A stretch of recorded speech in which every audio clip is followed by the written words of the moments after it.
एक बार की बात है, एक छोटे से गांव में एक आदमी रहता था। उसके घर के पास में एक पहाड़ था जहां पर वो रोज सुबह जाता। उस पहाड़ पर थोड़ी देर के लिए वो बैठता, फिर वापस आ जाता। तो रोज की तरह वो सुबह सुबह जा रहा था। पीछे से उसका छोटा सा बेटा आया। उसने आकर के उसका हाथ पकड़ लिया और कहा कि आज मैं भी आपके साथ चलूंगा। उसने पहले तो उसको थोड़ा सा समझाया और मना किया। कहा कि जो रास्ता है वो बहुत ही छोटा है और चढ़ाई बहुत ज्यादा है, तो तुम मेरे साथ नहीं चल पाओगे।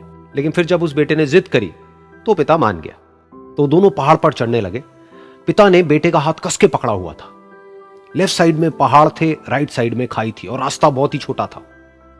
और वो पहाड़ की चोटी तक पहुंचने ही वाले थे, तभी रास्ते में एक बड़ा सा पत्थर आया। क्योंकि पिता उस रास्ते पर रोज आता था तो उसको पता था कि वहां पे पत्थर है, तो वो साइड से निकल गया। लेकिन जो बेटा था उसका ध्यान कहीं और था, तो उसका घुटना जाकर के उस बड़े से पत्थर पर टकरा गया। तो फिर उस बच्चे के मुंह से एक चीख निकली। और जैसे ही वो चीखा, उसकी आवाज उन पहाड़ों में गूंजने लगी। इससे पहले उस बच्चे ने कभी भी अपनी आवाज की गूंज नहीं सुनी थी, तो उसे समझ नहीं आया कि क्या हो रहा है। वो अंदर से थोड़ा सा घबरा गया। उसे लगा कि शायद कहीं कोई है जो छुप करके उसको देख रहा है और उसका मजाक उड़ा रहा है। फिर उस बच्चे ने बोला, कौन हो तुम? कौन हो तुम? तो जब उस बच्चे ने इस गूंज को सुना, उसे गुस्सा आ गया। उसे लगा कि कौन है ये जो मेरा मजाक उड़ाए चले जा रहा है। फिर उसने गुस्से से कहा, मैं तुम्हें छोड़ूंगा नहीं। और फिर जैसे ही उसने इस गूंज को सुना, वो घबरा गया। उसके पिता समझ गए थे कि क्या हो रहा है। उसने अपने पिता का हाथ कस के पकड़ लिया और उनसे पूछा, कौन है ये जो मुझे इतना तंग कर रहा है? कौन है ये जो मुझे इतना डरा रहा है?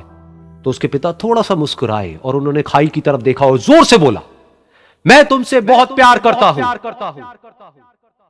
ये सुनकर वो बच्चा हैरान हो गया। उसे समझ नहीं आया कि हो क्या रहा है, कि वही इंसान जो उसका मजाक उड़ा रहा है और उसको तंग कर रहा है, वो उसके पिता को बोल रहा है कि मैं तुमसे बहुत प्यार करता हूं। तो उसके पिता ने अपने बेटे को देखा और वो समझ गए कि उसके मन में क्या चल रहा है। और फिर दोबारा उन्होंने बोला, तुम बहुत अच्छे हो। और ये सुनकर उनका बेटा भी थोड़ा सा मुस्कुराया और पूछा अपने पिता से कि ये क्या हो रहा है। और फिर उसके पिता ने अपने बेटे को समझाया, ये जो आवाज तुम सुन रहे हो ना, ये किसी और की नहीं है, ये तुम्हारी ही आवाज है जो कि पहाड़ों में गूंज रही है और तुम्हें अपनी ही आवाज सुनाई दे रही है। जैसा तुम बोलते हो ठीक वैसा ही तुम्हें सुनाई देता है। अगर तुम गुस्से से कुछ कहोगे तो पलट करके जो आवाज आएगी उसमें भी गुस्सा होगा, लेकिन अगर तुम कुछ अच्छा कहोगे तो वो आवाज भी अच्छी होगी। बिल्कुल इसी तरह से हमारी जिंदगी में भी होता है। जैसा तुम अपने मन में इस जिंदगी के बारे में सोचते हो, ये जिंदगी तुम्हारे लिए बिल्कुल वैसी ही हो जाती है। अगर तुम मन ही मन अपने आप को ये बोलते रहोगे कि मेरी जिंदगी तो बहुत ही बुरी है, तो तुम्हारी जिंदगी सच में बुरी हो जाएगी। और अगर तुम अपनी जिंदगी से प्यार करोगे तो तुम्हारी जिंदगी भी तुमसे प्यार करेगी।